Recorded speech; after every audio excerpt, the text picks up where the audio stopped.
নাসিরউদ্দিন কমিশনের পথ চলা শুরু। সাহস অভিজ্ঞতা দিয়ে মোকাবিলা করতে চান চ্যালেঞ্জ। সংস্কারের আগেই ইসি নিয়োগ হওয়ায় প্রত্যাখ্যান নাগরিক কমিটির। পদ্মা সেতু হয়ে পরীক্ষামূলকভাবে প্রথম ট্রেন ছুটল খুলনায়। ডিসেম্বরে বাণিজ্যিকভাবে চালুর আশা। রাজধানী থেকে দূরত্ব কমবে 219 কিলোমিটার, সময় লাগবে 4 ঘন্টা। এবং চট্টগ্রাম বন্দরে 15 থেকে 20 বছর ধরে পড়ে আছে 300 গাড়ি।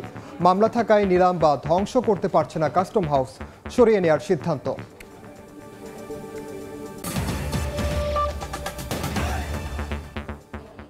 বাংলার সময়ের সঙ্গে আছি আমি ওমর ইনান। যাত্রা শুরু হলো নাসিরউদ্দিন কমিশনের। শপথ নিয়েই নির্বাচন ভবনে যোগ দিলেন নতুন সিইসি সহ 5 কমিশনার। আনুষ্ঠানিক সংবাদ সম্মেলনে প্রধান নির্বাচন কমিশনার বলেন, জাতির প্রত্যাশা পূরণে চ্যালেঞ্জ মোকাবিলার সাহস ও অভিজ্ঞতা নিয়েই কাজ করবে নতুন কমিশন। একই সঙ্গে সুষ্ঠু নির্বাচন আয়োজনের প্রতিশ্রুতি দিয়ে রাজনৈতিক দলগুলোর সহযোগিতা চান সিইসি। এর আগে সুপ্রিম কোর্টের জাজেস লাউঞ্জে নবনিযুক্ত নির্বাচন কমিশনারদের শপথ পড়ান প্রধান বিচারপতি। শপথ নিয়েই নির্বাচন ভবনে নতুন সিইসি এএমএম নাসিরউদ্দিন সহ 5 কমিশনার। এ সময় তাদের ফুল দিয়ে শুভেচ্ছা জানান নির্বাচন কমিশনের কর্মকর্তারা। নিজেদের মধ্যে সংক্ষিপ্ত পরিচিতি পর্ব আর আলোচনা শেষে আনুষ্ঠানিকভাবে গণমাধ্যমের সামনে আসেন সিইসির নেতৃত্বে 4 কমিশনার। সিইসি বলেন, ক্রান্তিকালে জাতির এই গুরুত্বপূর্ণ দায়িত্ব পালনে চ্যালেঞ্জ মোকাবেলায় সাহস ও অভিজ্ঞতা নিয়েই কাজ করবে নতুন কমিশন। মানুষ তো এখন বুটের নাম শুনলে নাক ছিটকায়, বলে দূর এগুলো গিয়ে লাভ কি হবে, বুট তো এমনি হয়ে যাবে। কেউ কেউ বলে রাত্রে হয়ে গেছে এরকম বলে, কেউ কেউ বলে যে কি কুত্তামার্কা নির্বাচন, সরি ফর দ্য ওয়ার্ড, কিছু মনে করি না। পত্রিকা আপনারা লিখছেন এগুলো কুত্তামার্কা নির্বাচন, আপনাদের কি কোট করতেছি এগুলো, আমি আমার নিজের বক্তব্য না। এই যে মানুষকে আগ্রহী করে ভোটের সেন্টারে নিয়ে আসা, এর যে মানুষের যে আগ্রহ যেটা নষ্ট হয়ে গেছে ভোটের প্রতি, সেটাকে পুনরায় রেস্টোর করা, এইখানে তো আপনাদের ভূমিকা লাগবে। এবং আমরা যে খাস নিয়তে কাজ করতেছি, এটা মানুষকে জানানোটা আপনাদের দায়িত্বের মধ্যে পড়বে।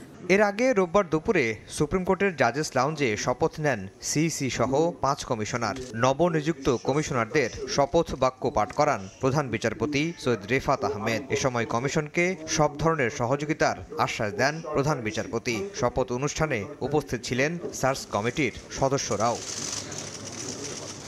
শপথ শেষে তাৎক্ষণিক প্রতিক্রিয়ায় সিইসি জানান, সহি নিয়তে অবাধ সুষ্ঠু নির্বাচন করতে প্রতিশ্রুতিবদ্ধ নবগঠিত কমিশন। এজন্য রাজনৈতিক দলসহ সবার সহযোগিতা দরকার। রাজনৈতিক দলগুলো যারা ইলেকশন করবেন, তারা 15-16 বছর ধরে বলে আসতেছেন আমরা ভোটের অধিকার চাই, আমরা অবাধে ভোট দিতে চাই।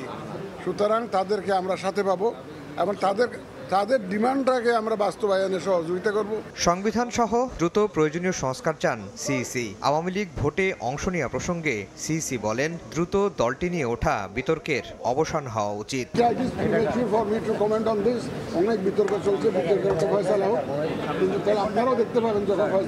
নাসিরউদ্দিন কমিশনের অধীনেই হবে ত্রয়োদশ জাতীয় সংসদ নির্বাচন। নতুন এই কমিশনের উপর আস্থা রাখছে দেশের অধিকাংশ রাজনৈতিক দল। আফজার হোসেন, সময় সংবাদ, ঢাকা। বিএনপির কোনো নেতাকর্মী সংগঠন বিরোধী কাজে জড়িত থাকলে তার বিরুদ্ধে ব্যবস্থা নেওয়া হবে বলে জানিয়েছেন দলটির যুগ্ম মহাসচিব রুহুল কবির রিজভী। অন্তঃসত্ত্বা স্ত্রীকে চিকিৎসা করাতে আসেন রাজনৈতিক পট পরিবর্তনে পলাতক থাকা আওয়ামী লীগ কর্মী উজ্জ্বল কুমার মণ্ডল। এ সময় তাকে পিটিয়ে পুলিশের কাছে হস্তান্তরের অভিযোগ ওঠে বিএনপি নেতা কর্মীদের বিরুদ্ধে। এই ঘটনাকে বেআইনি ও সন্ত্রাসী কর্মকাণ্ড বলেও মন্তব্য করেন তিনি। দুপুরে নাটোরে জেলা বিএনপির কার্যালয়ে সংবাদ সম্মেলনে এ কথা বলেন তিনি। এর আগে বড়াই গ্রামের কালিকাপুর এলাকায় নির্যাতিত আওয়ামী লীগ কর্মী উজ্জ্বল কুমার মণ্ডল ও তার পরিবারের সঙ্গে দেখা করেন তিনি। গত 20 নভেম্বর পরিবারের সবার সামনে উজ্জ্বলকে বেধড়ক পিটিয়ে পুলিশের কাছে হস্তান্তর করে বিএনপি নেতাকর্মীরা। পরদিন আটক দেখিয়ে আদালতে পাঠালে বিচারক উজ্জ্বলের জামিন মঞ্জুর করেন। এই পেটানোর একটি ভিডিও শুক্রবার সামাজিক যোগাযোগ মাধ্যমে ভাইরাল হলে সমালোচনার ঝড় ওঠে। তাকে বাসা থেকে তুলে নিয়ে আঘাত করা, এটা তো বেআইনি কাজ, সন্ত্রাসী কাজ, এটা তো হতে পারে না। আমরা তো সেই দল করি। কারণ আপনারা দেখেছেন ইতিমধ্যে সারা বাংলাদেশে বিএনপির নামে এবং বিএনপির নামধারী বা বিএনপির কিছু কিছু নেতাকর্মীরা তারা যে সভ্য আচরণ বৃদ্ধি এবং সাংগঠনিক শৃঙ্খলা বৃদ্ধি কাজ করেছে, সেখান থেকে বহিষ্কার করা হয়েছে, কাউকে কারো পদ স্থগিত করা হয়েছে, কাউকে শোকজ করা হয়েছে। ঢাকা থেকে পদ্মা সেতু হয়ে নতুন পথে নড়াইল যশোর দিয়ে পরীক্ষামূলকভাবে প্রথম ট্রেন ছুটল খুলনায়। ডিসেম্বরে বাণিজ্যিকভাবে এই ট্রেন চালুর কথা ভাবছে কর্তৃপক্ষ। এতে রাজধানী থেকে খুলনার দূরত্ব হবে মাত্র 199 কিলোমিটার। সময় লাগবে 3.5 থেকে 4 ঘন্টা। এবার পদ্মা সেতু হয়ে প্রথমবারের মতো নতুন পথে ট্রেন ছুটল খুলনায়। আগে যেখানে দক্ষিণের এই জনপদে যেতে ঘুরতে হতো 218 কিলোমিটার, সেখানে এখন পাড়ি দিতে হবে মাত্র 199 কিলোমিটার। সময় বাঁচবে প্রায় 7 ঘন্টা। ডিসেম্বরে বাণিজ্যিকভাবে ট্রেন চালু করতে চূড়ান্ত এই ট্রায়াল। এতে দক্ষিণাঞ্চলে শুধু যাতায়াতই সহজ হবে না, গতি ফিরবে অর্থনীতিতেও। ট্রেন লাইন হওয়ার জন্য আমরা যেখানে 8-10 ঘন্টার পথ মাত্র 2 ঘন্টায় এসে পৌঁছলাম এই ভাঙ্গা জাংশনে। এই আনন্দ আসলে কিভাবে বোঝা আমি বলতে পারতেছি না। আজকে আমরা ট্রায়াল রান করে আসার পরে আমাদের নিজস্ব কিছু চিন্তা ভাবনা আছে। ডিসেম্বর মাসের প্রথম সপ্তাহে এটি চালু হবে। সংশ্লিষ্টরা জানান, নেপাল ও ভুটানের সাথে রেল সংযোগ রেখে পায়রা সমুদ্র এবং মোংলা বন্দরকে এই রেলপথে যুক্ত করা গেলে খুলবে সম্ভাবনার নতুন দুয়ার। প্রকল্প পরিচালক জানান, কাজের মোট অগ্রগতি 98.5%। আমাদের এই 6 বছরের যে আমাদের কর্মকাণ্ডের আজকে চূড়ান্ত রূপ নিতে যাচ্ছে। দিনাজপুর আইসিটি এবং নিমতল একটা আইসিটি, এই দুটো পরিকল্পনা আছে যাতে মালামাল পরিবহন হলেও সেটি চট্টগ্রাম পর্যন্ত নিয়ে যাওয়া যায়। 39,246 কোটি 80 লাখ টাকার এই প্রকল্পের প্রায় 221 কোটি টাকা সাশ্রয়ের আশা করছেন সংশ্লিষ্টরা। নাসির উদ্দিন উজ্জ্বল, সময় সংবাদ। 15 থেকে 20 বছর ধরে 300 গাড়ি পড়ে থাকায় চরম বেকায়দায় চট্টগ্রাম বন্দর। মামলা থাকায় নিলাম বা ধ্বংস করতে পারছে না কাস্টম হাউস। অবশেষে নিলাম শেডের স্ক্র্যাপ পণ্য বিক্রি করে এসব গাড়ি সরিয়ে নেওয়ার সিদ্ধান্ত হয়েছে। শাখাউদ্দিপুর ক্যামেরায় কমলদের রিপোর্ট। চট্টগ্রাম বন্দরের বহুতল কার শেড এবং কেমিক্যাল শেডের ঠিক মাঝেই গত 15 বছরের বেশি সময় ধরে পড়ে আছে প্রায় 300 প্রাইভেট কার, পাজেরো, মাইক্রোবাস এবং পিকআপ। বিদেশ থেকে আমদানি করা এসব গাড়ি আমদানিকারক ছাড় না করায় এখানে ফেলে রাখতে বাধ্য হয়েছে কাস্টম হাউস। আবার আমদানি সংক্রান্ত মামলার কারণে এসব গাড়ি নিলামে বিক্রি কিংবা ধ্বংস করা যাচ্ছে না। গাড়িগুলো দীর্ঘদিন থাকলে চট্টগ্রাম বন্দর এটার উপরে কোনো স্টোর অ্যান্ড ওয়ার্ক ফ্রন্ট পায় না। তো সেই হিসেবে আমরা চাই মালামালগুলো আসলে নির্ধারিত সময়ের মধ্যে যেন দ্রুত ডেলিভারি যায়, এতে গভর্নমেন্ট রেভিনিউটাও বাড়ে। রিকন্ডিশন গাড়ি ব্যবসায়ীদের সংগঠন বারবিডার দাবি, শুল্ক ছাড়া নানা কারসাজি করতে গিয়ে ইউরোপ থেকে আমদানি করা গাড়ি সবচেয়ে বেশি কাস্টমসে আটকা পড়ছে। আমদানিকারক কৌশলে শুল্ক কম দিয়ে গাড়ি ছাড় করার আশায় ইউরোপের বিভিন্ন দেশ থেকে গাড়ি আমদানি করেন। পরবর্তীতে শুল্ক হার সহ মূল্য বেশি পড়ে যাওয়ায় করছেন না গাড়ি ছাড়। বর্তমানে বন্দরের বিভিন্ন শেডে 900 গাড়ি রয়েছে। যখনই অকশন হয় তখনই ডিইটির উপরে গিয়ে কিছু টাকা বেশি পেল গভর্নমেন্ট যদি সাথে সাথে বিটারকে যদি দিয়ে দেয় ফার্স্ট বিটারকে, তাইলে আজকে এই পরিণতি হইতো না। এদিকে চট্টগ্রাম কাস্টম হাউসের নিলাম শেড স্ক্র্যাপ হিসেবে বিক্রির জন্য কাটা 74টি গাড়ির ধ্বংসবাসের সহ পরিপূর্ণ হয়ে আছে পুরাতন জিনিসে। নানা জটিলতায় গাড়ির স্ক্র্যাপ কিংবা অন্যান্য মালামাল বিক্রি করতে না পারায় বন্দরের শেড থেকে গাড়িগুলোও আনতে পারছে না চট্টগ্রাম কাস্টম হাউস। সদ্য বিলুপ্ত দ্বাদশ সংসদে 24 জন সাবেক সংসদ সদস্যের নামে আমদানি করা 24টি ল্যান্ড ক্রুজার সহ 400টি গাড়ি নিলামে বিক্রির জন্য বাই পেপার হস্তান্তর করা হয়েছে চট্টগ্রাম কাস্টম হাউসের কাছে। এখন কিছু মালামাল আছে আপনারা জানেন, সেগুলো যদি আমরা সরিয়ে ফেলতে পারি, ওটা একটা প্রসেস চলছে, সরিয়ে ফেলতে পারলে এখানে কিছু জায়গা খালি হবে, সেক্ষেত্রে আমরা কিছু গাড়ি এখানে শিফট করে নিয়ে আসতে পারবো। তবে নিলাম শেডে থাকা স্ক্র্যাপ পণ্যগুলো বিক্রি করে এসব গাড়ি সরিয়ে নেওয়ার সিদ্ধান্ত নিয়েছে কাস্টম হাউস। গাড়িগুলি নিয়ে যাওয়া হবে অকশন শেডে। আর এই খালি জায়গায় ইয়ার্ড নির্মাণের পরিকল্পনা নিয়েছে বন্দর কর্তৃপক্ষ। চট্টগ্রাম বন্দরের কার শেড থেকে কমল দে, সময় সংবাদ। 20 বছর ধরে বিশুদ্ধ পানির সংকটে সুনামগঞ্জের তাহিরপুরের 900-র বেশি পরিবার। 1.5 কিলোমিটার উঁচু নিচু পাহাড় বেয়ে খাবার পানি সংগ্রহ করতে হয় তাদের। পাম্প স্থাপন করে সুপেয় পানির ব্যবস্থা করার আশ্বাস উপজেলা নির্বাহী কর্মকর্তার। হিমাদ্রি শেখর ভদ্রের তথ্য ও ছবি নিয়ে রিপোর্ট। বাড়িকটিলা গ্রামের জামেনা খাতুন বাড়ি থেকে আঁকাবাঁকা পাহাড়ি পথ পাড়ি দেন। এরপর পাহাড়ের পাদদেশের ঝিরি ও ডোবা থেকে প্রতিদিন 10 বার সাংসারিক কাজের জন্য পানি সংগ্রহ করেন। সনাতনী পদ্ধতিতে ফিল্টার করে তা ব্যবহার করেন খাবার ও অন্যান্য কাজে। গ্রামের 50টি পরিবারের পানি সংগ্রহের এমন বিড়ম্বনার গল্প একই। সুনামগঞ্জের তাহিরপুরে বড় গোফটিলা, মাহারামটিলা, চিরাবাজার ও পশ্চিম টিলার 9 শতাধিক পরিবারের জন্য রয়েছে মাত্র 3টি গভীর নলকূপ। দীর্ঘ 20 বছর ধরে এমন অবস্থা চললেও দেখার কেউ নেই। এই সরাসরার থেকে তুল্লা খাওয়ান লাগে, মনে করেন বৃষ্টি আইলে কিছু ঘরের পানি সানি তুল্লা খায়, আর বৃষ্টি বারাত না থাকলে দৌড়াদৌড়িতে কষ্ট করে আনন্দ লাগে। নদী থেকে পাহাড় বাইয়া পানি নিয়ে আসন লাগে, মহিলারা অনেক কষ্ট হয়। গরিব দুঃখী জনগণের পাশে দাঁড়ানোর মতো কেউ নাই। জনপ্রতিনিধিরাও এইদিকে কোনো কর্ণপাত করে না, বা ভোটের সময় আসলে বলে যে আমরা এই করে দেবো সেই করে দেবো, প্রতিশ্রুতি দিচ্ছে, কিন্তু আসলে বাস্তবে তারা দিচ্ছে না। তবে সাবমার্সিবল পাম্প স্থাপন করে বাসিন্দাদের সুপেয় পানির ব্যবস্থা করার আশ্বাস উপজেলা নির্বাহী কর্মকর্তার। আমরা উপজেলা প্রশাসন থেকে আরো এরকম কিছু সাবমার্সিবল টিউবওয়েল স্থাপনের পরিকল্পনা উদ্যোগ নিয়েছি। এ ব্যাপারে শীঘ্রই আশা করি আমরা সাবমার্সিবল টিউবওয়েল স্থাপন করতে পারবো। বাদাঘাট ও বড়দল উত্তর ইউনিয়নের এই 3টি গ্রামে 3000-এরও বেশি মানুষের বসবাস। সময় সংবাদ, সুনামগঞ্জ। মশার উৎপাতে অতিষ্ঠ সিলেট নগরীর মানুষ। ছড়া, নালা, ড্রেন নিয়মিত পরিষ্কার না করা সহ মশক নিধনে কার্যকর উদ্যোগ না থাকায় ক্ষুব্ধ তারা। ওষুধ মজুদ না থাকার অজুহাত সিটি কর্পোরেশনের। নতুন করে প্রায় 3 কোটি টাকার বাজেট হওয়ায় শিগগিরই কার্যক্রম শুরুর আশ্বাস সংশ্লিষ্টদের।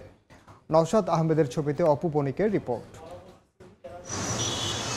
শীতের আগমনে পুরো সিলেট নগরীর অলিগলিতে এখন মশার রাজত্ব। শুধু সন্ধ্যায় নয়, দিনের বেলাতেও মানুষের শরীরে হুল ফুটাচ্ছে ক্ষতিকর এই পতঙ্গটি। এতে অতিষ্ঠ নগরবাসী।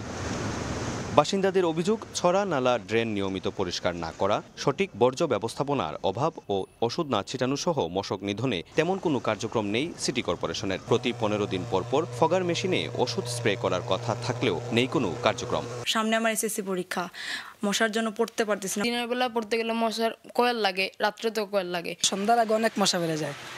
ধরেন আমাদের দোকানে বসতে সমস্যা হয়। ঔষধ দেয়া হতো পূর্বে, এই বছর তেমন কোনো কার্যক্রম নাই। এগুলো কিন্তু পরিষ্কার পরিচ্ছন্নতা অভিযানে অনেকটা দূরগতি থাকার কারণে কিন্তু এই মশার লার্ভাগুলা জন্ম নিচ্ছে। মশক নিধন ওষুধ মজুদ না থাকার দাবি করে প্রধান নির্বাহী বলছেন, নতুন করে প্রায় 3 কোটি টাকার বাজেট নির্ধারণ করা হয়েছে, যা দিয়ে প্রয়োজনীয় রসদ কিনে শিগগিরই মশক নিধনে কার্যক্রম চালানো হবে। আর বর্জ্য ব্যবস্থাপনা নিয়মিত করারও আশ্বাস সিটি কর্পোরেশন কর্তৃপক্ষের। এই মাসের শেষ থেকে অথবা ডিসেম্বর প্রথম থেকে আমরা কাজ শুরু করব। পর্যায়ক্রমে সকল ড্রেন এবং ছড়া পরিষ্কার করার জন্য মাননীয় প্রশাসন মহোদয় নির্দেশ দিয়েছেন। ইতিমধ্যে মেশিন টুলস ফ্যাক্টরির সাথে যোগাযোগ করেছি, পত্র লিখেছি। এই 2টা প্রকিউরমেন্ট হয়ে গেলে দেখা যাবে যে আমরা খুব এক্সটেন্সিভ অভিযান, যেটাকে আমরা দেখি 42টা ওয়ার্ড, সেটা পরিচালনা করতে পারবো। সিলেট সিটি কর্পোরেশনে ওয়ার্ড 42টি। এসব এলাকায় মশক নিধনে 35টি স্প্রে মেশিন ও 10টি ফগার মেশিন চালু আছে, আর অকেজো 170টি স্প্রে ও 60টি ফগার মেশিন। অপু বণিক, সময় সংবাদ, সিলেট। বাংলার সময় আরও থাকছে, শস্য দেবতাকে ফসলের কিছু অংশ তুলে দিতে নানা ধর্মীয় আচার। জামালপুরে ওয়ানগালা উৎসবে মাত্র গারো সম্প্রদায়। আনন্দ ভাগা। ওষুধ ও যন্ত্রপাতি কেনায় ঠিকাদার নিয়োগে দুর্নীতি, ঘুষের বিনিময়ে লোকবল নিয়োগ, এমন নানা অনিয়মের অভিযোগ শেরপুর জেলা হাসপাতালের তত্ত্বাবধায়ক সেলিম মিয়ার বিরুদ্ধে। অভিযোগের বিষয়ে জানতে চাইলে প্রতিবেদকের উপর চড়াও হন তিনি। ব্যবস্থা নেওয়ার আশ্বাস সিভিল সার্জনের। শহীদুল ইসলাম হীরার পাঠানো তথ্য ও বাবু চক্রবর্তীর ছবিতে রিপোর্ট। 250 শয্যা বিশিষ্ট শেরপুর জেলা হাসপাতালের ওষুধ ও যন্ত্রপাতি ক্রয়ের দরপত্র জমা দেওয়ার শেষ তারিখ ছিল গত 7 অক্টোবর। 6টি টেন্ডারে আহ্বান করা দরপত্রে সব নিয়ম মেনে 12টি প্রতিষ্ঠান অংশ নেয়। সর্বনিম্ন দরদাতা প্রতিষ্ঠানকে নির্বাচন না করে কয়েক গুণ বেশিতে দরদাতাকে নির্বাচিত করা হয়। ঠিকাদারদের অভিযোগ, মোটা অঙ্কের অর্থের বিনিময়ে হাসপাতালের তত্ত্বাবধায়ক ডাক্তার সেলিম মিয়া এমন অনিয়ম করেছেন। তার অনিয়ম তদন্তে লিখিত অভিযোগ করেছেন সর্বনিম্ন দরদাতা একজন ঠিকাদার। আগের দরপত্র বাতিল করে নতুন করে দরপত্র আহ্বানের দাবি বঞ্চিত ঠিকাদারদের। 3টা কাজে ফার্স্ট লোয়েস্ট হই, 2টা কাজে সেকেন্ড লোয়েস্ট হই, পরবর্তীতে আমি জানতে পারি অর্থের বিনিময়ে 5ম লোয়েস্টকে কাজ দেওয়া হয়। এদিকে নিজ জেলায় তত্ত্বাবধায়ক পদে যোগদানের পর থেকে নানা অনিয়মের অভিযোগ ওঠে ডাক্তার সেলিম মিয়ার বিরুদ্ধে। ভুক্তভোগীদের অভিযোগ, হরিজন সম্প্রদায়ের 14 জন সহ 63 জন আউটসোর্সিং কর্মচারীকে 1 বছরের বেতন বকেয়া রেখে বিনা নোটিশে চাকরিচ্যুত করেন। এরপর নিয়ম নীতি না মেনে অর্থের বিনিময়ে স্বজন সহ নিজস্ব কয়েকজনকে নিয়োগ দেন। গত 17 সেপ্টেম্বরে আমাদের বেতন 1 বছর বেতন পাইনি এবং আমাদের চাকরি থেকে বাইরে করে দেওয়া হয়েছে। এই বিষয়ে জানতে চাইলে ক্যামেরার সামনে কথা বলতে রাজি হননি হাসপাতালের তত্ত্বাবধায়ক ডাক্তার সেলিম মিয়া। উল্টো সময় সংবাদের প্রতিবেদকের সঙ্গে অশালীন আচরণ করেন তিনি। চলতি বছরের জুলাই হাসপাতালটিতে তত্ত্বাবধায়ক পদে যোগদান করেন ডাক্তার সেলিম মিয়া। সময় সংবাদ, শেরপুর। জাহাঙ্গীরনগর বিশ্ববিদ্যালয়ে অটোরিকশার ধাক্কায় আফসানা করিম রাঁচি নিহতের ঘটনায় জাহাঙ্গীরনগর শাটডাউন কর্মসূচি পালন করেছেন 53 ব্যাচের শিক্ষার্থীরা। সকালে বিশ্ববিদ্যালয়ের বিজনেস স্টাডিজ অনুষদে তালা দিয়ে এই কর্মসূচি শুরু করেন তারা। পরে সেখান থেকে বিক্ষোভ মিছিল নিয়ে নতুন প্রশাসনিক ভবনের মূল ফটকে তালা ঝুলিয়ে অবস্থান নেন শিক্ষার্থীরা। এ সময় রাঁচি নিহতের ঘটনায় দায়ী রিকশা চালককে দ্রুত গ্রেফতার করে দৃষ্টান্তমূলক শাস্তির দাবি জানান। পরে অবস্থানরত শিক্ষার্থীদের সঙ্গে বিশ্ববিদ্যালয়ের উপাচার্য সহ প্রশাসনের কর্মকর্তারা কথা বলেন। 7 দিনের মধ্যে ঘাতক চালককে গ্রেফতারের আশ্বাসে কর্মসূচি সাময়িক প্রত্যাহার করেন শিক্ষার্থীরা।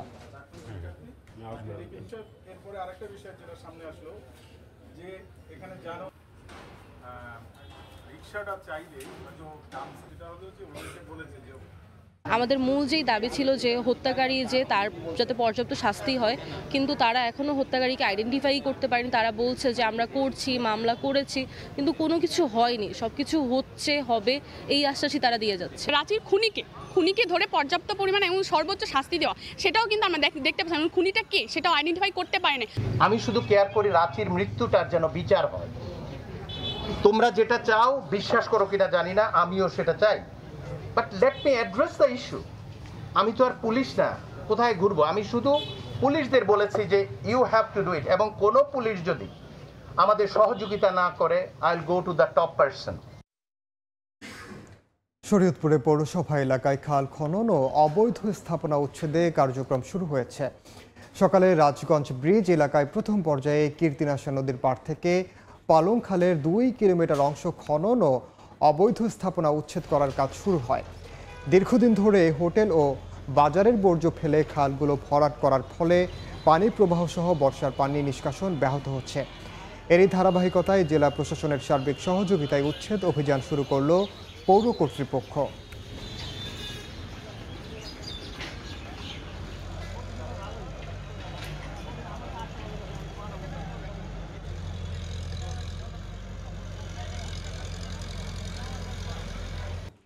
হিলিস্থল বন্দর দিয়ে ব্যাপক আমদানির পরও অস্থির আলুর বাজার। বন্দরেই প্রতি কেজি আলু কিনতে গুনতে হচ্ছে 52 থেকে 57 টাকা। তবে স্বস্তি মিলেছে পেঁয়াজের দামে, কেজিতে কমেছে 5 থেকে 7 টাকা। হিলি থেকে শফিকুল ইসলাম শফিকের পাঠানো তথ্য ও ছবি নিয়ে রিপোর্ট। নিত্যপণ্যের দামে নাকাল ভোক্তা। বাজারে স্বস্তি ফেরাতে ভারত থেকে আলু ও পেঁয়াজ আমদানি হচ্ছে হিলি স্থলবন্দর দিয়ে। তবে আলুর আমদানি বাড়লেও স্বস্তি ফেরেনি। সপ্তাহ ব্যবধানে সাদা আলু 45 থেকে বেড়ে বিক্রি হচ্ছে 52 টাকায়, আর 50 টাকার আলুর দাম ঠেকেছে 57 টাকায়। হেলি বন্দরে আইলাম, মনে করেন যে আলু কম দামে পাবো বলে, তো এখানে তো এসে কম বেশি দাম। নতুন আলুর সিজন আসতে একটু দেরি আছে, হয়তো বা কিছুদিনের মধ্যে ঢুকে যাবে, যার কারণে আপনার সব জায়গায় আলুর সংকট দেখা দিয়েছে। আলুর দামে অস্বস্তি থাকলেও ঝাঁজ কমেছে পেঁয়াজের। 5 থেকে 60 টাকা কমে 80 টাকার পেঁয়াজ বিক্রি হচ্ছে 70 টাকা কেজি দরে। ব্যবসায়ীরা বলছেন, চলতি মৌসুমে বাজারে পাতা পেঁয়াজের সরবরাহ বেড়ে যাওয়ায় এবং ক্রেতা সংকট থাকায় ভারতীয় পেঁয়াজের কদর তেমন নেই, ফলে দামে এসেছে স্বস্তি। পাতা পেঁয়াজটাই মনে করেন বেশি খাচ্ছে, দেশি মালটা আপনার এলসি মালটা এটা কম খাচ্ছে। পাতা পেঁয়াজ উঠছে, আর এই উঠার কারণে বাংলাদেশের পেঁয়াজের কিছু চাপ আছে, যার জন্য পেঁয়াজের বাজারটা একটু কমে গেছে। এদিকে পেঁয়াজ কিংবা আলু যে কোনো কাঁচা পণ্যই আমদানিতে দ্রুত ছাড়করণের সব ধরনের সহযোগিতার আশ্বাস কাস্টমস কর্তৃপক্ষের। শুল্কায়ন সম্পন্ন করে মাল ছাড় প্রদান করা হয়েছে, যাতে ব্যবসায়িকরা অতি দ্রুতার সহিত মার্কেট নিয়ে যে পণ্যটি বিক্রি করতে পারে। হিলি কাস্টমসের তথ্য মতে বন্দর দিয়ে গেল সপ্তাহে ৮,৮৭৬ মেট্রিক টন আলু এবং পেঁয়াজ আমদানি হয়েছে ৪,৯৭৩ মেট্রিক টন। সময় সংবাদ, হিলি। শস্য দেবতাকে ফসলের কিছু অংশ তুলে দিতে প্রবেশগীতি, প্রার্থনা, বাণী পাঠ সহ নানা ধর্মীয় আচার পালন। জামালপুরে অনুষ্ঠিত হলো গারো সম্প্রদায়ের সবচেয়ে বড় ধর্মীয় উৎসব ওয়ানগালা। শুধু পাহাড়ি জনগোষ্ঠী নয়, আনন্দ ভাগাভাগি করে নেন পর্যটকরাও। জাহাঙ্গীর আলমের পাঠানো তথ্য ছবি নিয়ে রিপোর্ট।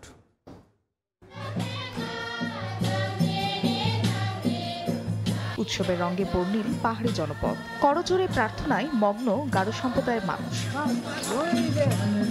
গারোদের বিশ্বাস, শস্য দেবতা মিসি সাউচং এর উপর নির্ভর করে ফসলের ভালো ফলন। এজন্য শস্য দেবতার অনুগ্রহ কামনায় নতুন ফসল আহারের অনুমতি নিতে রোববার সকাল থেকে সন্ধ্যা পর্যন্ত জামালপুরের বক্সিগঞ্জের দীঘলাকোনায় অনুষ্ঠিত হলো ওয়ানগালা উৎসব।